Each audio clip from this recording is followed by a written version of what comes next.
Movies तो बहुत बनती हैं, लेकिन कुछ ऐसी मूवीज होती हैं जो कि हमारे दिलों में अपनी छाप छोड़ जाती हैं। और आज मैं इसी तरह की एक और मूवी लेकर आया हूं, जिसने सभी लोगों के दिलों में अपनी जगह बना ली, क्योंकि मूवी इतनी बढ़िया है कि आप लोग ना चाहकर भी मूवी को मिस नहीं करोगे। जी हाँ दोस्तों, मूवी वाकई में बहुत बढ़िया है, जो कि आप लोगों को रोने पर मजबूर कर देगी। तो आइए दोस्तों फिर एक्सप्लेन करते हैं। मूवी का नाम है मैजिगन और साथ ही हिंदी में इसका नाम है सत्यम सुंदरम। मूवी की शुरुआत में हमें अरुण नाम के एक लड़के को रोते हुए दिखाया जाता है और देखने में वो बहुत ही उदास था। और उसकी वजह यह थी कि आज उसके घर का बंटवारा हो रहा था और साथ ही आज ही उसे अपने गांव को छोड़कर जाना पड़ेगा। अरुण को अपना यह शहर, अपना घर और अपने घर के आसपास के लोग बहुत ही पसंद थे। दरअसल अरुण इस जगह से पूरी तरह से जुड़ चुका था। अरुण की बहुत बड़ी फैमिली थी और सभी लोग साथ में रहा करते थे, लेकिन बंटवारे की आग ने इस घर को बदल दिया और अरुण को अपने घर से जाते हुए रोना आ गया। घर में कुछ लोग ऐसे भी थे जो कि अरुण और उसकी फैमिली को नहीं जाने देना चाहते थे। अरुण की एक कजन बहन थी भुवना, जिसे वह बहुत ही पसंद करता था। भुवना उससे कहती है कि भैया आप नहीं जाओ,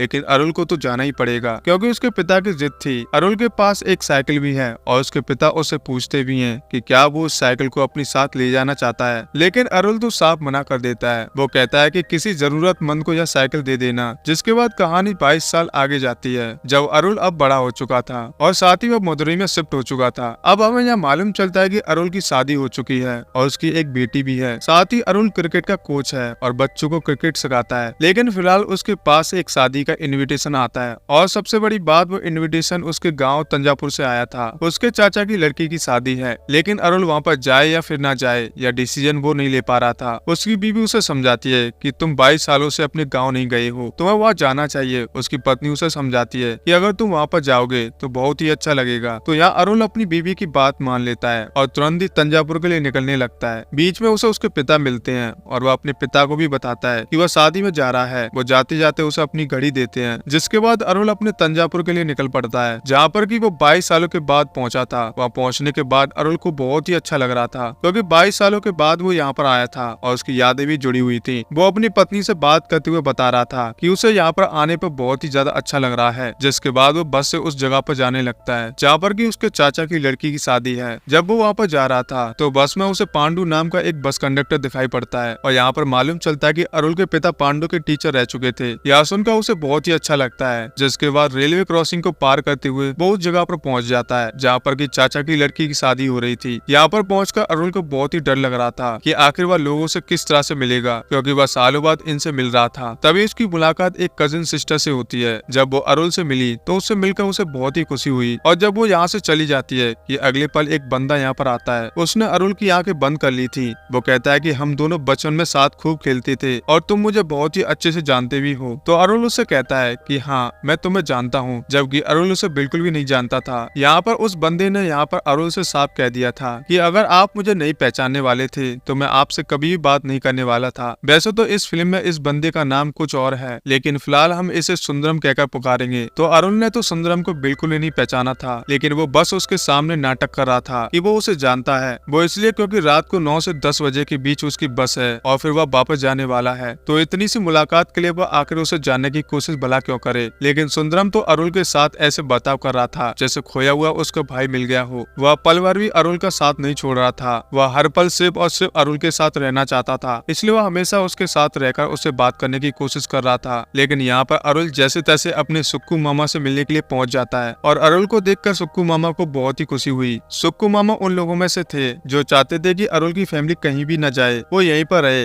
वो बहुत ही अच्छे इंसान थे और अरुण और उसके पिता को भी बहुत चाहते थे। वो हमेशा उन्हें याद करते रहते थे। और जब अरुण सुक्कू मामा से सुंदरम के बारे में पूछने वाला था कि तय वो यहाँ पर आ जाता है। मालूम चलता है कि सुंदरम को यहाँ के सभी लोग जानते हैं और वो बहुत ही मस्तीखोर है और सभी लोग उसे बहुत ही चाहते भी हैं, क्योंकि वो किसी भी बात का बुरा नहीं मानता। जिसके बाद सुक्कू मामा यहाँ आकर अरुण के पिता से बात करते हैं। वो उनसे कहते हैं कि अगर आप भी यहाँ पर आ जाते तो बहुत ही अच्छा होता। सुक्कू मामा यहाँ पर बहुत ही दुखी हो जाते हैं और कहते हैं कि मुझे तो याद भी नहीं है कि लास्ट बार वह कब मिले थे और अब उसे मालूम भी नहीं है कि अब वह अगली बार कब मिलेंगे। इसी बीच अरुण ने कई बार कोशिश की वो सुंदरम के बारे में पता कर सके कि आखिर यह इंसान कौन है, लेकिन हर बार वो उसके आसपास ही रहता है, इसलिए वो नहीं जान पाता। जिसके बाद वो अपनी चचेरी बहन भुवन से मिलता है, जिसकी शादी हो रही थी। और भुवना जब यहाँ अरुण भैया को देखती है तो उसे बहुत ही खुशी होती है और उसकी आंखों से आंसू निकल आते हैं। अरुण उसके लिए काफी सारे गहने लेकर आया था और बुबुना चाहती है कि यह सारे गहने अरुल भैया अभी उसे पहनाए। जब यह सारे गहने अरुल यहाँ पर बुबुना को पहना रहा था तो यहाँ पर बुबुना रोने लगती है और यह सीन भी बाकी देखने लायक था। जिसके बाद सुंदरम अरुल भैया को खाना खाने के लिए ले जाता है। यहीं पर सुक्कू मामा भी बैठे हुए थे और जब सुक्कू मामा को मालूम चला कि अरुल आज रात की बस से वापस जाने वाला है तो उन्हें बहुत बुरा लगा कि एक तो इतने सालों बाद आया है और आज रात ही जाने लगा। लेकिन अरुल बताता है कि उसे अपने शहर में कुछ जरूरी काम है, तो अब यहाँ से अरुल जाने लगता है। जाते हुए वो अपनी बीवी से सुंदरम के बारे में बता रहा होता है कि मुझे यहाँ पर एक बंदा मिला है और वो मेरे साथ ही रहता है। उसका नाम भी उसे नहीं मालूम है और ना ही वो उसे जानता, और अब तो कोई फर्क पड़ता ही नहीं है क्योंकि वो तो वापस आ रहा है। और जब सुंदरम को मालूम चला कि अरुल भैया भाभी से बात कर रहे हैं तो यहाँ पर सुंदरम अरुल भैया से फोन ले लेता है और भाभी से बात करने लगता है। वो उनसे इतने प्यारे तरीके से बात कर रहा था जैसे मानो वो भाभी को बहुत पहले से जानता हो और भाभी उसे बिल्कुल भी नहीं जानती। और अरुल भैया जब यहाँ से जा रहे थे तो सुक्कू मामा को बहुत ही बुरा लगा क्योंकि एक तो वो इतने सालों के बाद आया था और इतने कम समय में ही वो यहाँ से जाने लगता है। यह देखकर तो सुंदरम की आंखों में भी आंसू आ गए थे। बीच रास्ते में वो अरुल भैया से कहता है कि यहाँ की चाय बहुत फेमस है, हमें यहाँ की चाय पीनी चाहिए। लेकिन अरुल भैया कहते हैं कि वो लोग बस पकड़ने में लेट हो जाएंगे इसलिए हमें चाय नहीं पीनी चाहिए। लेकिन सुंदरम की जिद के कारण अरुल भैया को यहाँ की चाय पीनी पड़ती है क्योंकि वहाँ पर गुड़ वाली चाय थी। चाय पीकर जैसे ही वो लोग बस स्टैंड पर पहुँचते हैं तो मालूम चलता है कि बस थोड़ी देर पहले निकल चुकी है। यह देखकर तो यहाँ पर अरुल को बहुत ही गुस्सा आया था क्योंकि सुंदरम की चाय की वजह से ही उनकी बस छूट चुकी है और अब अगली बार बस सुबह थी।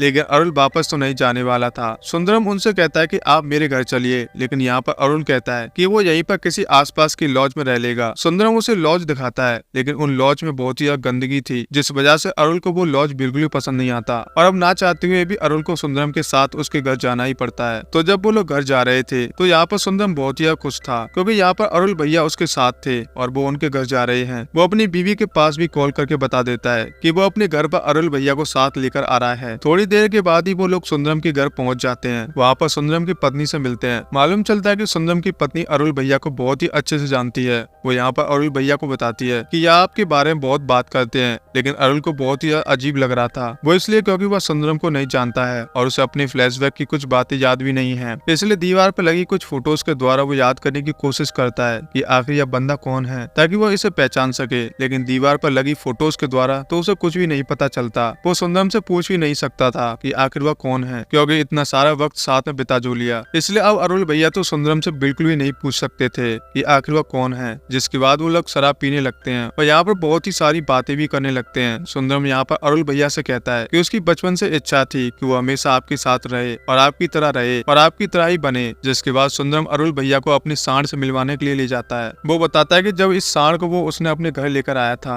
तो यह बहुत ही ज्यादा दुबला पतला था, इसको खाने तक की हिम्मत नहीं थी। लेकिन जब यहाँ पर सुक्कू मामा ने उसे ट्रेनिंग दी तो यह बहुत ही तेज हो गया और फिर हमने इसे जल्दी कट्टू में लेकर गए। वहाँ इसने सबके छक्के छुड़ा दिए और एक से बढ़कर एक प्रतियोगिताएं जीती। हमने इसका नाम ध्वनि रखा और हम सभी लोग इससे बहुत प्यार करते हैं। यह हमारे लड़के जैसा है। साथ ही यहाँ पर सुंदरम बताता है कि उसकी पत्नी जो है वह प्रेग्नेंट भी है और आपको जानकर हैरानी होगी कि मेरा जो बच्चा होगा उसका नाम भी आपके नाम पर ही रखा जाएगा, चाहे वो लड़का हो या फिर लड़की। और यह सारी बातें सुनकर अरुल भैया को बहुत ही अजीब लग रहा था क्योंकि उन्हें बहुत ही ज्यादा बुरा लग रहा था क्योंकि वो सुंदरम को नहीं जानते। जिसके बाद सुंदरम बताता है कि जब आप स्कूल में थे तब आपके पास एक साइकिल रहा करती थी। जब आप मद्रास चली गई तो आप उस साइकिल को यहीं पर छोड़ गए थे और कहा था कि किसी जरूरतमंद को यह साइकिल दे देना। और जब मुझे मालूम चला कि यह साइकिल हमारे पास आ रही है तो मैं बहुत ही ज्यादा खुश हुआ था। हम फैमिली के चारों लोग उस साइकिल पर बैठकर बहुत घूमते थे और बहुत ही ज्यादा खुश रहा करते थे। जब वह साइकिल मेरी जिंदगी में आई तो मेरी जिंदगी पूरी तरह से बदल गई थी। मैं हमेशा उस साइकिल का बहुत ख्याल रखता था और हर बार अष्टों की पूजा के समय में उसे भगवान की तरफ पूछता था और अभी भी पूछता हूँ क्योंकि वो मेरे लिए मेरी जिंदगी का हिस्सा है। यह बताते हुए वो इमोशनल हो जाता है। जिसके बाद सुंदरम यहाँ अरुल भैया को साइकिल दिखाता है और अरुल भैया कहते हैं कि इस बात पर तो एक एक बियर बनती है। जिसके बाद वो उसी साइकिल से डैम पर जाते हैं और वहाँ जाकर खूब शराब पीते हैं। यहाँ पर अरुल भैया अपने बारे में भी बताते हैं। वो कहते हैं कि जिस तरह से यह साइकिल तुम्हारे लिए बहुत ज्यादा खास है उसी तरह से यह शहर मेरे लिए बहुत ही ज्यादा खास है। मैं इस शहर में बहुत ही ज्यादा खुश रहा करता था। हर एक छोटी चीज मेरे लिए मायने रखती थी और मैं सभी से बहुत प्यार किया करता था। सपने में भी कभी नहीं सोचा था कि एक दिन इस शहर को छोड़ना पड़ेगा। जिसके बाद वह वापस जाने लगते हैं और दोनों यहाँ पर खूब डांस और एंजॉय करते हैं। ऐसा एंजॉय शायद अरुल भैया ने 22 साल पहले किया होगा। जिसके बाद वो लोग वापस आ जाते हैं और यहाँ सुंदरम अरुल भैया से कहता है कि जब से आप यहाँ पर आए हैं तब से आपने एक बार भी मेरा नाम नहीं पुकारा, तो हम तीनों को आपका आशीर्वाद देना होगा। कल जब आप घर जाओगे जाओगे तो हम तीनों को आपको आशीर्वाद देना होगा नाम के साथ। लेकिन सुंदरम की यह बातें सुनने के बाद तो अरुल भैया परेशान हो जाते हैं कि आखिर वो इसका नाम कैसे लेगा, क्योंकि वो तो इसे जानता भी नहीं है। वह इसका नाम पता करने के लिए घर में छानबीन करता है, लेकिन उसे कहीं भी सुंदरम का नाम भी नहीं मिलता और ना ही उसे अपनी यादों के द्वारा सुंदरम की कोई बात याद आ रही थी। यह देखते हुए अरुल भैया को बहुत ही ज्यादा रोना आ रहा था, क्योंकि यह इंसान उसे भगवान की तरह मानता है और अरुल भैया को उसका नाम तक नहीं मालूम है। यह चीज वो नहीं देख पा रहे थे, इसलिए रात को ही वो यहाँ से चुपचाप निकल जाते हैं और रास्ते भर रोते रोते वो बस स्टैंड तक पहुंच जाते हैं। जैसे ही वो बस स्टैंड में पहुंचते हैं तो वहीं एक मंदिर भी था और वहीं पर एक फूल वाली दुकान भी थी। वो वहाँ पर कुछ पैसे देते हैं और कहते हैं कि पूजा करवा देना, लेकिन किसके नाम की पूजा करवानी है उसे नहीं मालूम है, क्योंकि उन्हें सुंदरम का नाम नहीं मालूम। लेकिन जैसे अरुल भैया यहाँ से वापस जाने लगते हैं तो वो रास्ते पर सिर्फ और सिर्फ सुंदरम की बातें ही सोच रहे थे। हमेशा सिर्फ और सिर्फ उसी की याद आ रही थी। वो सिर्फ एक दिन के लिए तंजापुर गए थे, लेकिन उन्हें ऐसा लग रहा था कि शायद वो 22 साल सिर्फ इन एक दिन में जीकर वापस लौटे हैं। वो सुंदरम के बारे में अपनी बीवी को बताते हैं। वो बताते हैं कि सुंदरम उसे भगवान की तरह मानता है, लेकिन मैं तो उसका नाम तक नहीं जानता हूँ और ना ही रिश्ते की वो आखिर मेरा लगता क्या है। उसने मुझसे जब नंबर मांगा था तो मैंने उसे नंबर गलत दे दिया कि आखिर भला वो किसी अनजान शख्स को अपना नंबर क्यों दे। उसका नंबर मेरे पास जरूर है, लेकिन मैं उसके पास कॉल नहीं कर सकता, क्योंकि इतने समय में उसके साथ रहा और अब मैं उसके पास कॉल करके पूछूंगा कि आखिर वो है कौन तो बहुत ही अजीब लगेगा और इतनी हिम्मत तो मेरे अंदर है भी नहीं। ये सारी बातें यहाँ पर अरुल की बेटी सुन रही थी। तब मालूम चलता है कि जिस घर में अरुल रहता है वह किराए का घर है और अब वो इसे खरीदना चाहता है, लेकिन अभी भी 25 लाख रुपए कम पड़ रहे थे। इसलिए यहाँ पर अरुल अपने एक बॉस के पास कॉल करता है और उनसे 25 लाख मांगता है और बॉस भी मान जाते हैं और वो उन्हें जल्द से जल्द 25 लाख दे देंगे। तभी यहाँ पर अरुल की बेटी अरुल के पास आती है और उनका मोबाइल लेती है और उनके मोबाइल फोन से सुंदरम के मोबाइल नंबर पर कॉल लगा देती है। वहाँ जब सुंदरम कॉल उठाता है तो वह पहचान नहीं पाता, लेकिन बाद में जब अरुल भैया सुंदरम को बताते हैं कि वो अरुल भैया बोल रहे हैं तो यह सुनने के बाद तो सुंदरम बहुत ही ज्यादा खुश हो जाता है। वो उनसे बहुत ही गुस्सा था, कहता है कि आखिर आप मुझे इस तरह से अकेले छोड़कर कैसे जा सकते हैं। कोई इंसान आके बिन बताए यहाँ से कैसे जा सकता है। मैंने आपको कई बार कॉल लगाने की कोशिश भी की थी, लेकिन हर बार कोई और ही उठा रहा था। अरुल भैया यहाँ पर सुंदरम से कहते हैं कि मुझे तुमसे कुछ जरूरी बात करनी है। यहाँ पर सुंदरम कहता है कि बहुत जरूरी बात तो मुझे मालूम है, मुझे मालूम है कि आपको पैसों की जरूरत है, क्योंकि सुक्कू मामा ने मुझे बताया था। सुंदरम कहता है कि ज्वेलरी और बैंक बैलेंस को मिलाकर मेरे पास 15 लाख रुपए हैं, मैं आपको दे सकता हूँ। लेकिन अरुल भैया कहते हैं कि मुझे तुमसे इससे भी ज्यादा जरूरी बात करनी है। वो कहते हैं कि मैंने शादी में तुम्हें गलत नंबर दिया था, क्योंकि मैं तुम्हें जान नहीं पाया था कि आखिर तुम कौन हो। मैं तुम्हें अभी भी नहीं जानता हूँ, ना ही पहचानता हूँ। यह सुनने के बाद सुंदरम को बहुत ही बुरा लगा और वह थोड़ी देर तक तो बहुत ही रोता रहा, लेकिन सुंदरम दिल का बहुत साफ था, इसलिए वह अरुल भैया से कहता है कि मैंने आपको इसके लिए माफ कर दिया,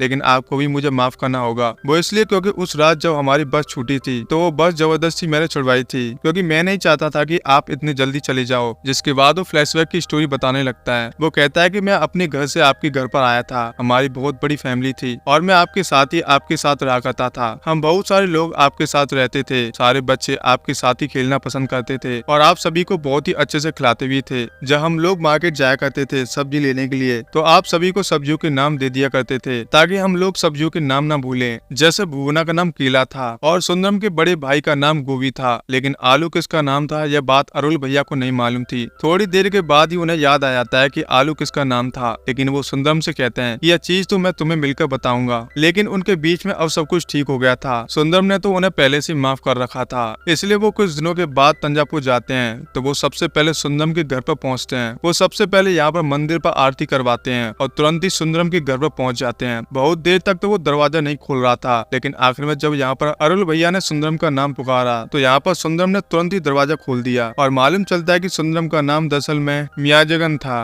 और इसी के साथ इस बेहतरीन मूवी की कहानी यहीं पर समाप्त हो जाती है। तो दोस्तों मैं उम्मीद करता हूँ आप लोगों को इस मूवी की कहानी काफी पसंद आई होगी, क्योंकि मूवी की कहानी बहुत ही बढ़िया और इमोशन से भरी हुई है, जो कि आप लोग को रोने पर मजबूर कर देगी। तो दोस्तों मैं आप लोग से जानना चाहता हूँ कि आप लोग को मूवी की कहानी कैसी लगी, और अगर आप चैनल पर नए हैं तो प्लीज चैनल को जरूर सब्सक्राइब कीजिएगा, और भी देखना पाना चाहते हैं तो प्लीज हमारे चैनल को जरूर सब्सक्राइब कीजिएगा। तो फिर मिलते हैं दोस्तों एक और बेहतरीन मूवी के साथ। जय हिंद दोस्तों।